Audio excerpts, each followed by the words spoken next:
분사에 대해서 해보도록 하겠습니다. 분사에 대해서. 분사라고 하면 우리가 다 알다시피 어떻게 생긴 애들이냐면 동사의 ing나 pp가 문장에서 무슨 역할을 하는 거냐면 형용사의 역할을 하는 거 가지고 분사라고 얘기합니다.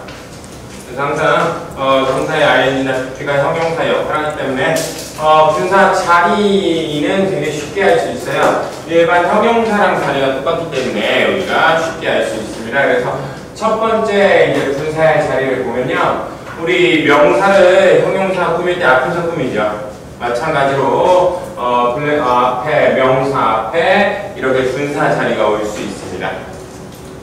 근데 분사는 형용사랑은 약간 다르게 명사 뒤에 와서 명사를 꾸며주긴 합니다. 그래서 앞에서도 꾸미고 뒤에서도 꾸밀 수 있다는 게 약간 좀 차이점이 있는 겁니다. 그 다음에요, 세 번째 자리로는 우리가 알다시피 이 형식 동사로서 형용사를 보호를 받는 애들이 있죠. 얘네가 똑같이 분사를 받을 수 있습니다. 그래서 이 형식 동사로서 형용사 보호를 취한 애들 우리 뭐가 있다고 배웠습니까? 이 형식 동사 형용사 보호는 be, become, 그죠? be, become, stay, remain이 있었죠.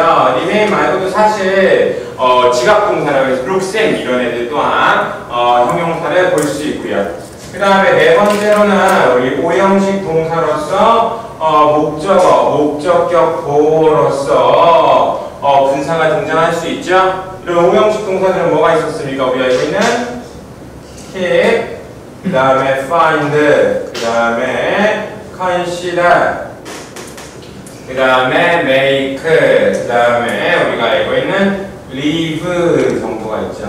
그래서 얘네들이 대표적인 분사고요. 그 다음에 마지막으로 우리가 좀 이따 배울 분사 구문이 있죠. 분사 구문. 접속사가 나와도 되고요. 아니면 접속사가 생략이 돼도 되고, 문장 맨 앞에 블랭크 있고 문장이 있고요. 그 다음에 아니면 완벽한 문장이 나온 다음에 이렇게 컴마가 있고 뒤에 이렇게 블랭크가 있으면 이 자리가 분사 자리죠.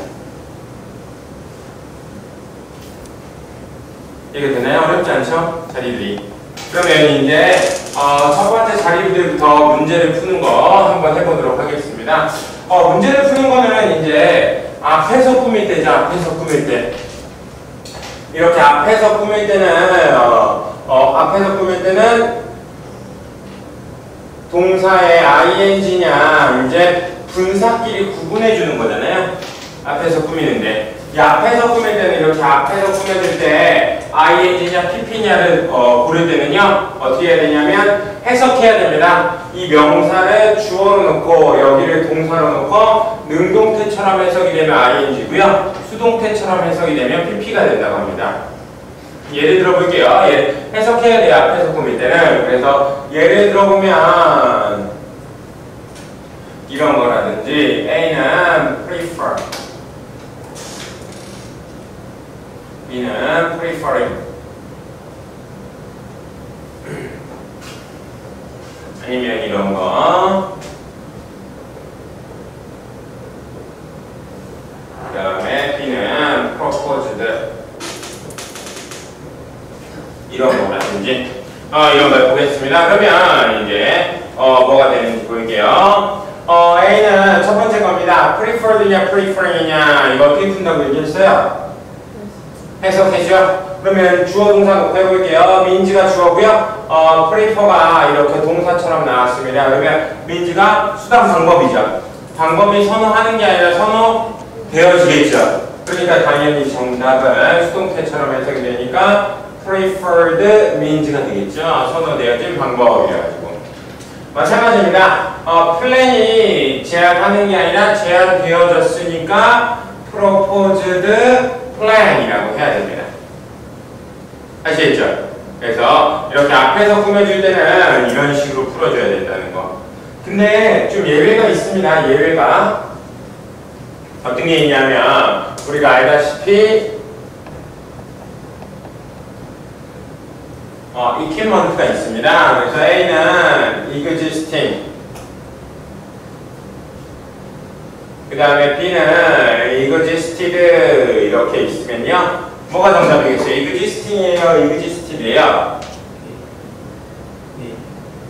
얘는 해석으로 풀면은 existed가 맞는 것 같긴 해요. 장비가 존재되어진 것 같으니까. 근데 항상 existing equipment인 게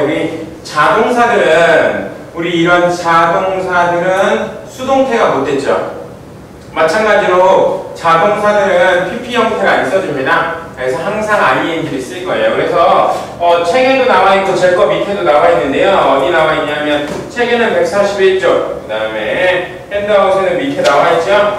ing화 돼 있는 애들입니다. ing화 돼 있는 애들. 그래서 거기 있는 애들 좀 외우셔야 돼요. 그래서 뭐 첫 번째 challenging, 이거 challenging이 항상 difficult랑 똑같습니다. 그래서 challenging은 항상 difficult처럼 이런 식으로 형용사로 어려움이라는 뜻으로 많이 쓰여요. 그래서 어려운 직업이라고 할 때 challenging task 아니면 challenging role이라는 식으로 많이 나옵니다. 그 다음에 opening, choosing 이런 것들도 좀 알아두시고요. 그 다음에 그 밑에 까다로운이라고 할 때 항상 demanding이라고 쓰이는 거. 그 다음에 그 밑에 떠오르는 이런 회사 앞에 나오는 애들은 항상 중요합니다. 회사 앞에. 그래서 우리가 알고 있는 이런 컴퍼니 앞에 많이 나오거든요. 컴퍼니 앞에 많이 나오는 걸로 우리가 알고 있는 emerging, 그래서 떠오르는 회사 아니면 성장하는 회사 해가지고 growing company 해도 괜찮고요. 그 다음에 인류기업, 선도기업 해가지고 leading company도 괜찮습니다. 그 다음에 우리가 알고 있는 promising이라고 하면요, promising이 전도 유망한이라고 쓰입니다. 이거 잘하는 사람들 많이 쓰이니까 얘네들 전부 다 회사 앞에 많이 나오는 애들은 바로 형용사로 따로 외우셔도 괜찮습니다. 아시겠죠? 그래서 emerging, growing company, 그 다음에 인류기업, 선도기업 하면 leading company, 그 다음에 전도 유망한 회사라고 해서 promising company라고 외워주시면 애들 중요하니까 한 번만 같이 해볼게요. 회사 앞에 나오는 겁니다. 성장하는 회사, 커가는 회사라고 하면 어떻게 된다고요? emerging company 아니면요 growing company, 그 다음에 인류기업, 선도기업 leading company, 그 다음에 전도 유망한 회사라고 하면 promising company 이렇게 외워주시면 되겠죠. 그 밖에도 중요한 게 lasting이라든지 그 다음에 rewarding, lasting 같은 경우는 오래가는 이라고 해서 많이 나오고요. 그 다음에 rewarding 같은 경우는 이 형용사로의 가치가 있는, 보람이 있는 이런 식으로 항상 많이 나옵니다. 그 다음에 아주 가끔 가다가 이제 upcoming 같은 경우는 그냥 형용사로도 알고 있는 거죠. 얘네들은 그냥 형용사처럼도 알아야 되는 애들입니다. 그래서 upcoming은 다가오는, 항상 upcoming 이벤트가 정답으로 나오잖아요. 그죠? 그 다음에 following이 그 다음에 라는 의미가 있다는 것도 알아두시고요. 그 다음에 우리가 또 알아야 되는 게 missing, luggage 형태로 많이 나오는데 miss가 두 가지 뜻이 있습니다. 첫 번째 뜻은 여기서 잃어버리다 라고 하면 자동사라서 그게 항상 잃어버린 찜에서 missing luggage 형태가 나올 거고요. 두 번째 뜻은 별로 안 좋은데 우리가 알고 있는 그리워하다 이런 뜻이 있죠? 별로 안 좋은 뜻이죠? 그래서 그런 애들은 타동사인데 트랙에는 안 나옵니다. 여기서 뭘 그리워하겠어요? 그러니까 우리가 쉽게 알 수 있겠죠? 그럼 다시 한번 알려드릴게요. 앞에서 꾸밀 때는 어떻게 해석하라, 어떻게 풀라고 얘기했어요? 해석해서 뭐를? 얘를 주어 동사에 놓고 해석해서 능동태처럼 해석이 되면 ing, 수동태처럼 해석이 되면 pp라고 얘기했습니다. 그래서 꼭 알아두시고요. 그러면 이제 이렇게 앞에서 꾸밀 때는 우리가 이제 해석해서 그리고 혹시라도 이 앞에 있는 단어도 모르겠고요, 이 뒤에 있는 단어도 모르겠으면 찍을 때는 pp가 좀 더 많이 나와요. 찍을 때는 제가 막 찌질하게 다 세봤는데 pp가 좀 더 많이 나오더라고요. 그러니까 학생들은 혹시라도 잘 모르겠으면 pp를 써보는 것도 괜찮습니다. 근데 일반적으로 해석을 해주세요. 일반적으로 웬만하면 거의 다 맞을 겁니다.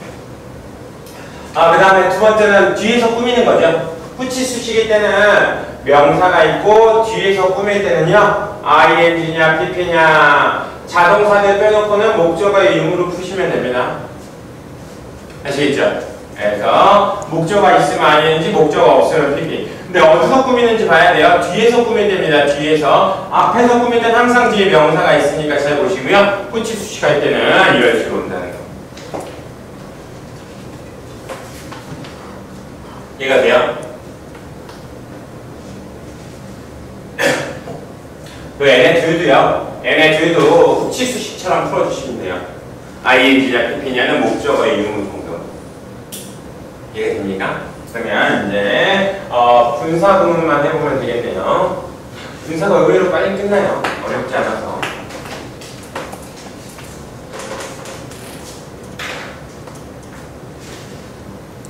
분사가 근데 매회 나옵니다. 매회. 요새는 좀 더 중요해서 매회 2문제씩도 나와요.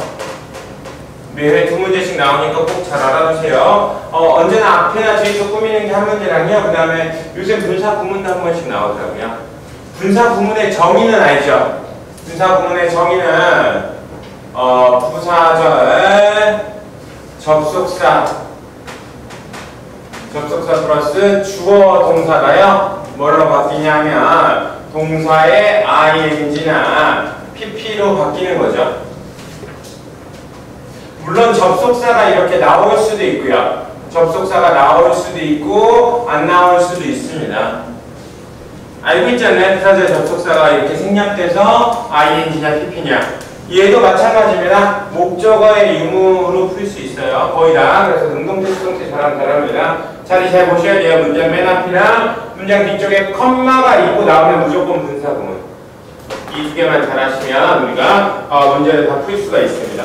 그러면 분사. 그리고 마지막으로 이것만 봐야 되겠네요. 마지막으로 우리 능동태, 수동태에도 우리 감정동사는 했죠. 감정동사는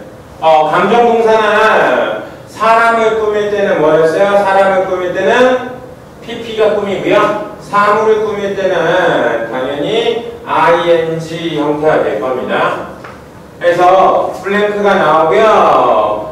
client라고 나오면은 A는 satisfied,